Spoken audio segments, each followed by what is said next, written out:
रुको, हाथ मत लगाना मेरे अंडे को। शर्म नहीं आती तुम्हें कालू कौवे? दूसरों का घोंसला उजाड़ते हुए जरा भी तरस नहीं आया? सुंदरवन जंगल में बहुत तेज ठंड पड़ रही थी। इस कड़ाके की ठंड में कालू कौवे के बेटे जग्गू को बहुत तेज सर्दी खांसी हो जाती है। वह रात भर सो नहीं पाता और खांसता रहता है। सुबह होते ही गोरी कवि जग्गू को लेकर डॉक्टर बुलबुल के पास पहुंचती है। डॉक्टर बुलबुल, देखिए ना, मेरे जग्गू को कल से बहुत तेज खांसी है। ठंड के मारे ये रात भर सो नहीं पाया। प्लीज इसे अच्छी सी दवा दे दीजिए। गोरी बहन, ठंड लगने की वजह से इसकी हालत खराब हुई है। मैंने दवा दे दी है, लेकिन याद रखना, दवा के साथ साथ 3 दिन तक रोज सुबह जग्गू को एक उबला हुआ अंडा भी खिलाना होगा, तभी इसके शरीर में ताकत आएगी। ठीक है डॉक्टर, मैं इसे रोज उबला हुआ अंडा दूंगी। गोरी कवि दवा लेकर घर आती है और अपने पति कालू कौवे पर चिल्लाने लगती है। कालू कौवा आराम से घोंसले में बैठा था। कालू जी, डॉक्टर ने कहा है कि जग्गू को ठीक करने के लिए 3 दिन तक रोज एक उबला हुआ अंडा देना है। जाओ जल्दी से बाजार जाकर चाचा कबूतर की दुकान से अंडा लेकर आओ। मगर गोरी, मेरे पास तो आज एक भी पैसा नहीं है, दुकान से अंडा कैसे लाऊं? मुझे कुछ नहीं पता, मेरा बेटा बीमार है और तुम्हारे पास पैसे नहीं है। तुम एक अंडा तक नहीं ला सकते। जाओ कहीं से भी अंडा लेकर आओ। गोरी की डांट सुनकर कालू कौवा परेशान होकर उड़ता है और चाचा कबूतर की दुकान पर पहुंचता है। चाचा कबूतर, एक अंडा कितने का दिया? कौवे भाई, ठंड बढ़ने की वजह से अंडे बहुत महंगे हो गए हैं। एक अंडा पूरे 20 रुपए का है। 20 रुपए? ये तो बहुत महंगा है चाचा। मेरे पास अभी पैसे नहीं है। क्या मुझे एक अंडा उधार मिल सकता है? मैं कल पक्का पैसे दे जाऊंगा। नहीं कौवे, देखो मैंने बोर्ड पर साफ साफ लिखा है, उधार बंद है। मैं किसी को उधार नहीं देता। पैसे लाओ और अंडा ले जाओ। कालू कौवा निराश होकर वहाँ से उड़ जाता है। वह सोचने लगता है कि बिना अंडे के घर गया तो गोरी उसे बहुत डांटेगी। तभी उड़ते हुए उसकी नजर तोते के घोंसले पर पड़ती है। तोता उस समय घोंसले में नहीं था और वहाँ एक सुंदर सा अंडा रखा हुआ था।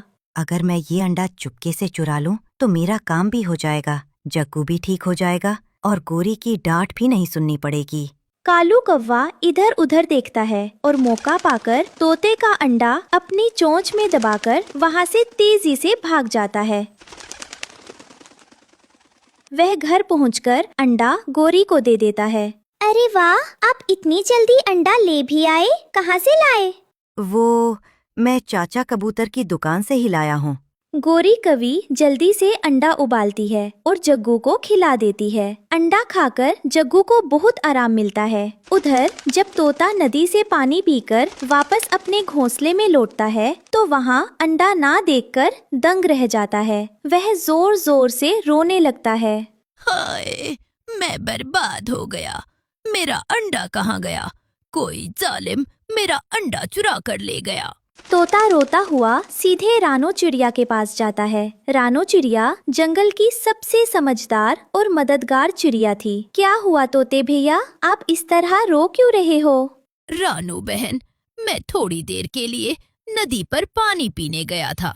जब वापस आया तो मेरा अंडा गायब था। हमारे जंगल में कोई अंडा चोर आ गया है। हमारे जंगल में तो आज तक कभी चोरी नहीं हुई। आप चिंता मत करो तोते भैया, मैं उस चोर को जरूर पकड़ूंगी। कालू कौवे को चोरी का यह रास्ता बहुत आसान लगने लगा था। अगले दिन वह फिर उड़ता है और एक दूसरे पक्षी के घोंसले से एक और अंडा चुरा लाता है। उधर गोरी कवि रानू चिड़िया के पास आकर घमंड से बातें करने लगती है।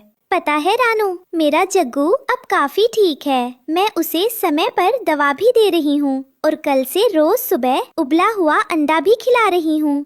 उबला हुआ अंडा? पर कल ही तो मिट्ठू तोता कह रहा था कि कालू के पास दवा के भी पैसे नहीं थे। फिर कालू रोज रोज महंगे अंडे कहाँ से खरीद रहा है? दाल में कुछ काला जरूर है।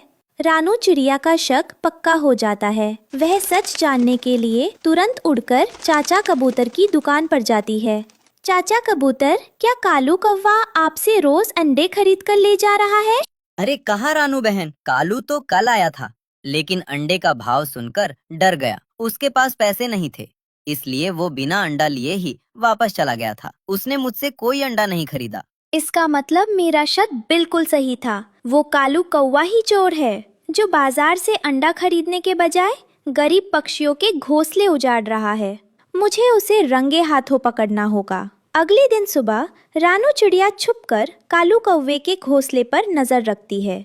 जैसे ही कालू कौवा उड़कर बाहर निकलता है, रानू चिड़िया पत्तों के पीछे छुपकर चुपके चुपके उसके पीछे जाने लगती है। कालू कौवा पूरे जंगल में चक्कर लगाता है और अंत में वो सीधे रानू चिड़िया के ही घोंसले की तरफ मुड़ जाता है। आज तो मैं अपने जग्गू बेटे के लिए इस रानू चिड़िया का ही अंडा चुरा कर ले जाऊंगा। इसका अंडा बहुत बड़ा और अच्छा है। कालू कौवा रानू के घोंसले में बैठता है। वो इधर उधर देखता है और जैसे ही रानू का अंडा अपनी चोंच में पकड़ने की कोशिश करता है, रानू चिड़िया अचानक पीछे से आ जाती है। रुको, हाथ मत लगाना मेरे अंडे को। शर्म नहीं आती तुम्हें कालू कौवे? दूसरों का घोंसला उजाड़ते हुए जरा भी तरस नहीं आया? रानू बहन, मैं तो बस देख रहा था कि अंडे से बच्चा निकला या नहीं। मैंने चोरी नहीं की।